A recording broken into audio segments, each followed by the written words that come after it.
દેવગઢ બારિયા તાલુકામાં પંચાયત અને કૃષિ મંત્રી બચુભાઈ ખાબડની આગેવાની હેઠળ તિરંગા યાત્રા યોજાઈ। 78મા સ્વાતંત્ર્ય દિવસની ઉજવણીના ભાગરૂપે જિલ્લાભરમાં વિવિધ કાર્યક્રમો કરવામાં આવી રહ્યા છે। જિલ્લાના તમામ લોકો હર્ષોલ્લાસ સાથે હર ઘર તિરંગા અભિયાનમાં જોડાઈ રહ્યા છે। હર ઘર તિરંગા અભિયાન હેઠળ દાહોદ જિલ્લામાં વિવિધ સ્થળોએ તિરંગા યાત્રા અભિયાનને વેગ આપવામાં આવી રહ્યો છે। દેવગઢ બારિયા તાલુકામાં પણ તિરંગા યાત્રાનું આયોજન કરવામાં આવ્યું, જેમાં પંચાયત અને કૃષિ મંત્રી બચુભાઈ ખાબડની ઉપસ્થિતિ હેઠળ તિરંગા યાત્રા કાઢવામાં આવી હતી।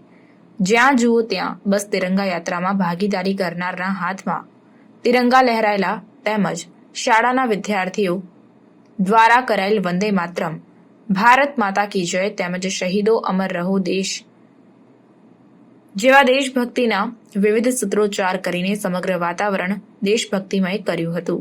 તિરંગા યાત્રા દેવગઢ બારિયાના ઐતિહાસિક ટાવર પાસે આવીને પૂર્ણ થયા બાદ ત્યાં નાનકડા ભૂલકાઓ દ્વારા નૃત્ય કરવામાં આવ્યા। આ પ્રસંગ નિમિત્તે દેવગઢ બારિયા તાલુકાને અગ્નિશામક મિની ફાયર ટેન્ડર પાસ થતા તેનું લોકાર્પણ મંત્રીના હસ્તે કરવામાં આવ્યું।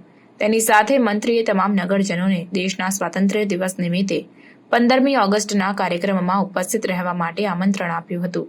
આ તિરંગા યાત્રા નિમિત્તે જિલ્લા પંચાયતના ઉપપ્રમુખ અરવિંદાબેન, દેવગઢ બારિયાના મહારાજા તુષારસિંહ બાબા, પ્રાંત અધિકારી જ્યોતિબા ગોહિલ, નગરપાલિકા ચીફ ઓફિસર વૈશાલીબેન નેનામા, નાયબ પોલીસ અધિક્ષક મુકેશ વ્યાસ, મામલતદાર પોલીસ વિભાગ, આરોગ્ય વિભાગ તેમજ વિવિધ સમાજના આગેવાનો સહિત શાળાઓના વિદ્યાર્થીઓ, શાળા સ્ટાફગણ અને નગરજનોએ ભાગ લઈ સ્વાતંત્ર્ય પર્વની આ ઉજવણીમાં ઉત્સાહભેર જોડાયા હતા।